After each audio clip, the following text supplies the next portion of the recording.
Hello. Um, so today, just like always, I just kind of wanted to make a video. I do have a rough idea of what I'm gonna talk about, but for the most part, I'm always just kind of freestyling. See, the thing about Dhamma is that it's very deep. There's a lot of it. It's a gradual training. So there's not one single video I can make that's gonna help everyone generally. It's impossible because there's different conditions for everyone, different views people hold on to, different insights people have, different conclusions people hold, that there's just no way to accurately present the Dhamma to everyone. So I'm always left in a bit of a bind what to really talk about. That's why I invite lately in my videos people to comment, reach out, so we can have a conversation in a video, because I feel that the Dhamma is most potent, is best expounded in conversation, right? In conversation where people ask questions, where people talk about their views. Like, otherwise, if I'm gonna be dismantling views, yes, I have to dismantle commonly held wrong views, but even a commonly held wrong view is held differently for each person that holds it. Some hold it strongly, some hold it lightly, some have these ideas about it, some have other ideas about it, you know? Like, I could talk about karma, I could talk about causality, I can talk about dependent origination, I can talk about jhana, I can talk about the Four Noble Truths. There's so many things to talk about that the best way to do it is just talking to someone and adjusting your speech according to their understanding. And that's also the best way for everyone watching. Why? Because, well, people can relate to each other, and if someone has genuine questions, I can answer them for many people. And I'm not speaking from my own understanding, I'm speaking from the Dhamma. Like, I don't own any understanding of the Dhamma in the sense that, like, someone owns any insight or any knowledge. The Nikayas, they're my reference for the most part. And I try to stay rooted in what has been directly examined. So what I'm trying to say is, you can't really teach the Dhamma in some sort of general way. It's kind of like, first you gotta correct people's view so they have at least a semblance of right view. They see conditionality, right? Before you can even drop karma, really. Before you can even begin to consider dropping any sort of meditation tips. And like, you know, the Four Noble Truths, they're fact, but even if people hear it and intellectually comprehend that, that doesn't do anything, you know? It doesn't. They just have then an idea of Buddhism. They don't have any seen insight. There's no insight there if you intellectually comprehend.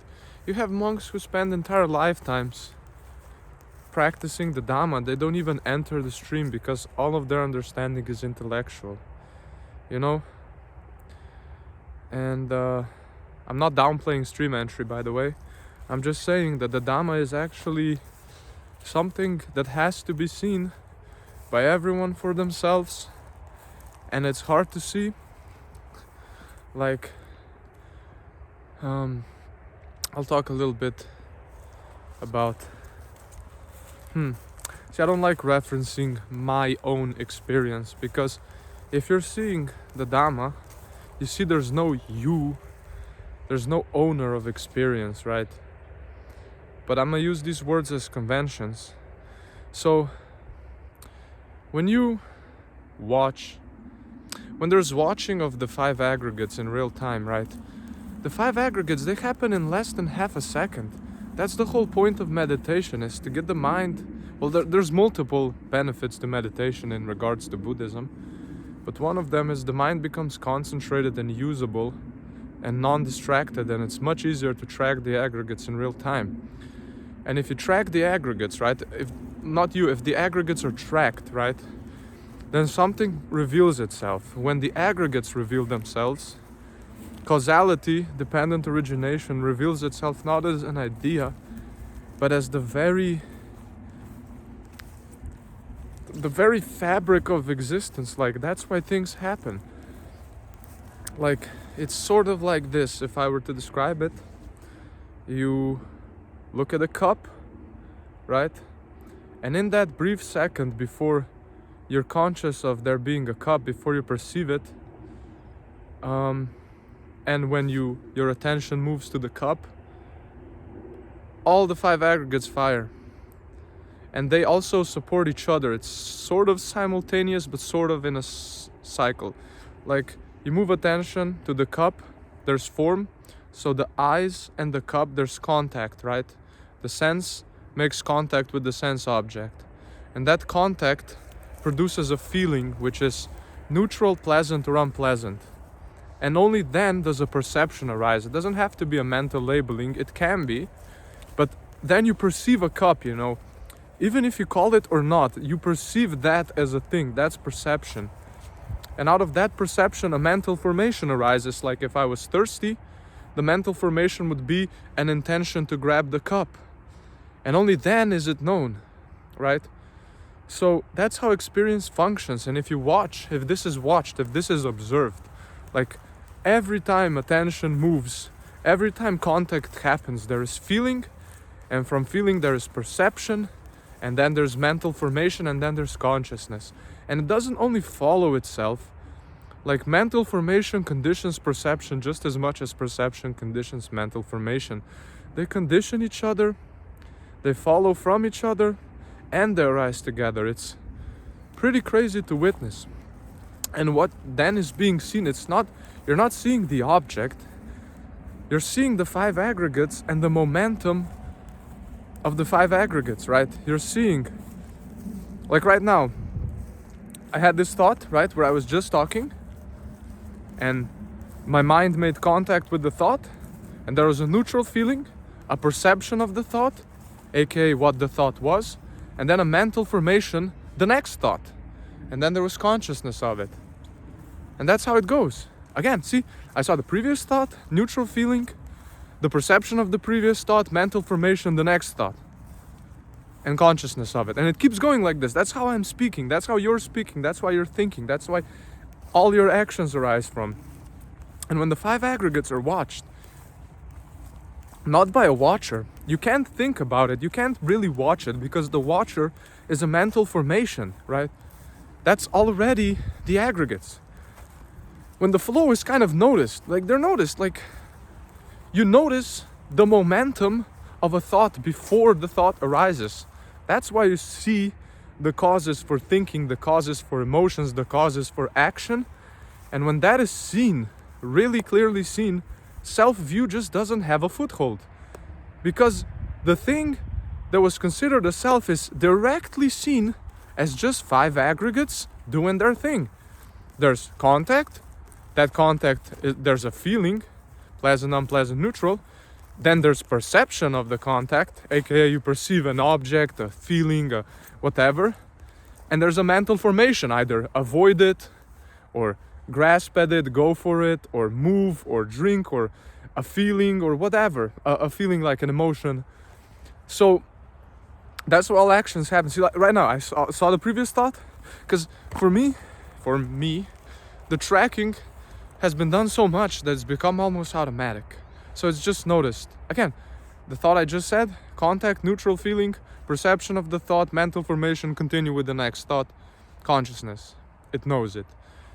And again, like if I keep describing the noticing, it's just gonna go in a loop of contact, feeling, perception, formation, consciousness, contact, feeling, perception. It happens in less than half a second.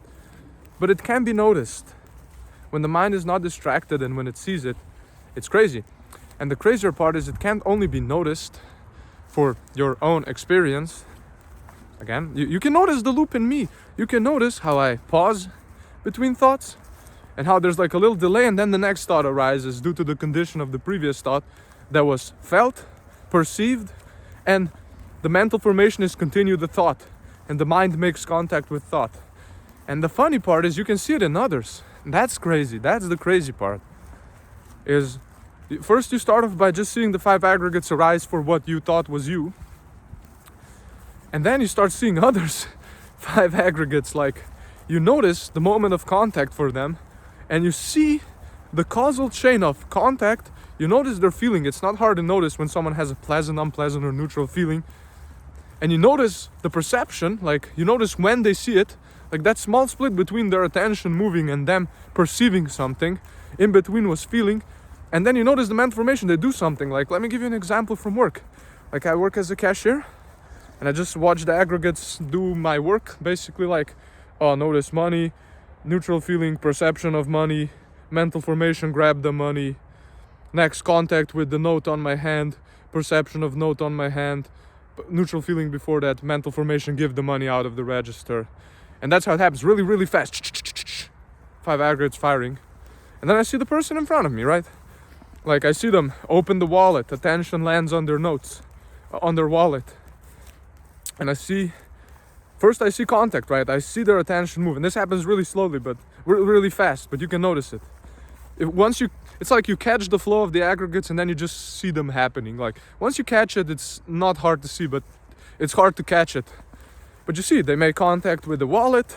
It arises an unpleasant feeling. You see, like, you can see it, like how their face tightens, how their eyes kind of twitch, or like whatever. Or like you just feel it in their energy, their unpleasant feeling, because the wallet is empty, right? And that arises a perception, empty wallet. And that arises a mental formation, reach for the credit card. And they make contact with the credit card, right? That arises probably an unpleasant feeling, because they gotta pay. I don't always, like, the feeling's sometimes hard to notice, and that arises a perception of the card, or mental formation, take it out of the wallet. And then their attention, the seeing the card out of the wallet, that contact arises the mental formation, look at the card checker thingy, I don't know what it's called in English, the terminal, and see, that happened for me. Just look at your own aggregates, look at the other aggregates, you'll see. Because while I'm speaking this, I'm seeing the momentum behind the thing that's arising. There is seeing. So, and yeah, they see the terminal. That's contact. Eyes make contact with form. It arises a feeling, probably unpleasant because they gotta pay. It arises a perception, cash terminal or card terminal, right? And that arises a mental formation. Move your card to it. That's a mental formation, right? They hear the beep, right? That's contact, sound with ear. It arises a feeling, it arises a perception, which is the money has been paid, because the beep is like an affirmation of money going through. That arises a mental formation, put card back in wallet. And this happens all so fast, but I'm trying to describe one sequence of why how they paid for something, right? And if you watch people, well, there's no one watching. Like when this is being seen, it's not like you're watching. It just causes are being seen as causes. The aggregates are being seen as the cause of experience for you and others. There is no you, there is no other in that sense, because there is no owner of the aggregates. But it is at the same time fully understood that this is how things work. This is how they move. This is why action happens. This is why anything happens. And this, what I've just explained here, I can't explain this to anyone. I tried. They get stuck on the forms. The forms are already the 5 aggregates, all 5 of them, looping. It's not about what you see directly. It's about the momentum of conditions. You see the momentum, the conditions that arise, movement, intention, everything. That's called seeing the 5 aggregates. And how do you explain that to someone? On YouTube, you don't even know their level of insight. You know, sometimes you gotta explain karma. Sometimes you gotta explain cause and conditions. And again, I'm using words as convention here when I said level of insight. I'm not trying to be conceited here. It's just the 5 aggregates expressing speech in a way due to them being conditioned. So yeah, but when you catch this, basically everything makes sense. This is the only way experience makes perfect sense. When you see the five aggregates everywhere, like, you'll see the origin of your actions, and it is not a self, and that is called seeing no self. Really, not just seeing the things happen on their own, that is a partial insight, but actually seeing the momentum for the happening. Because if you just see things happen on their own, right, that's all well, but that's not gonna break self-view, because you still have a sense of self, a feeling, you know, that's you're still doing things.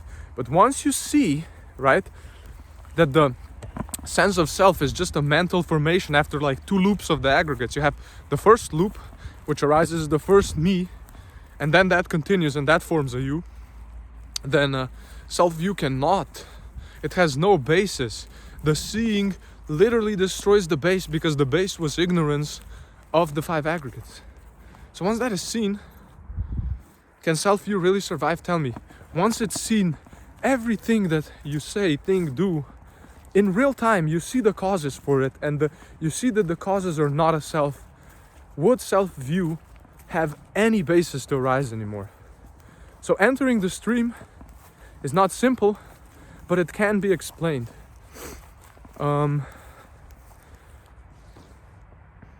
Again, if I'm saying any of this, it's to motivate people to take a look for themselves, to inspire faith in the Dhamma, and to inspire direct investigation.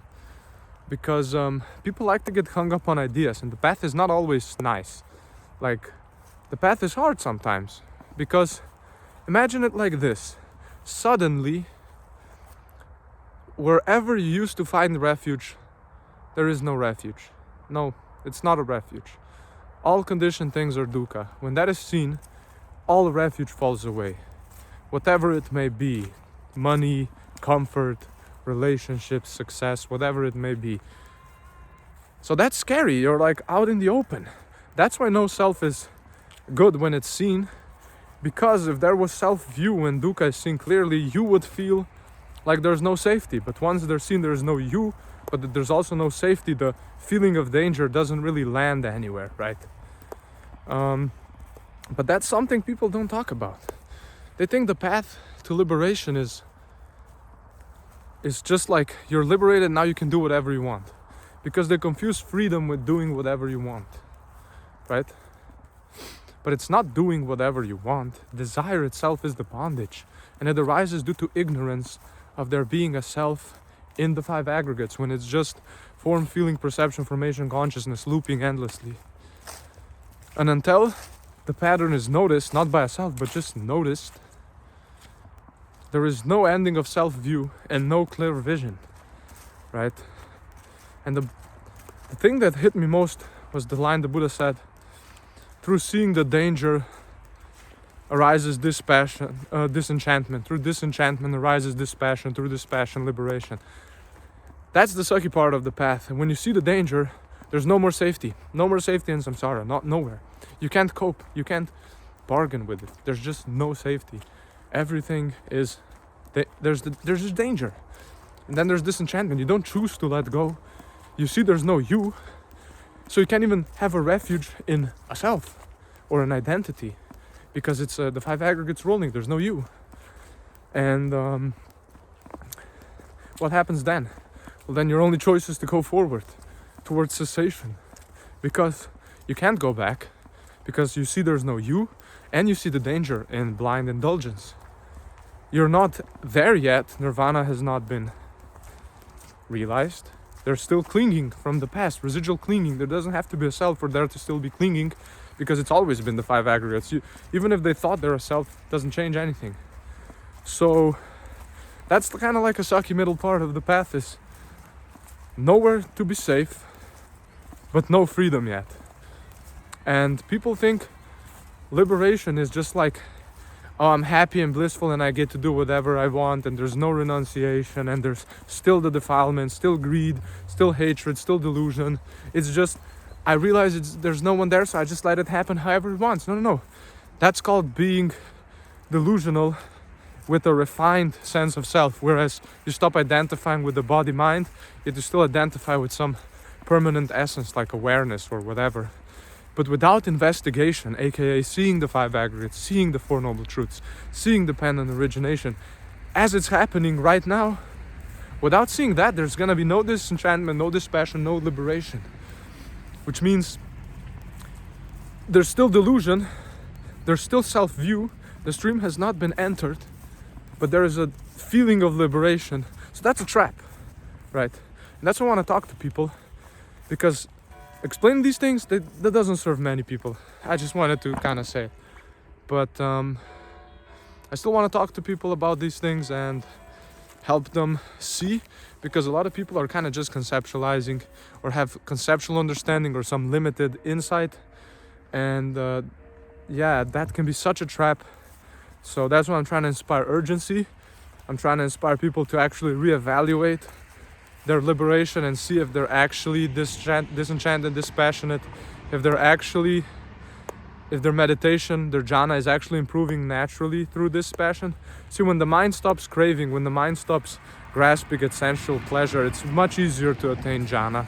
And jhana is good because it's a pleasure without clinging, which leads to the breaking of the fetter of sensuality, because when the stream is entered, sensual desire and ill will are not gone. But when the mind abides in jhana, it sees that sensual desire and ill will are not it, and that's what breaks the fetters. Then there's just the other work left, which is, I'm not gonna get into that because it doesn't serve anyone right now. And yeah, that's all I want to talk about. Thanks for watching. See you in another video.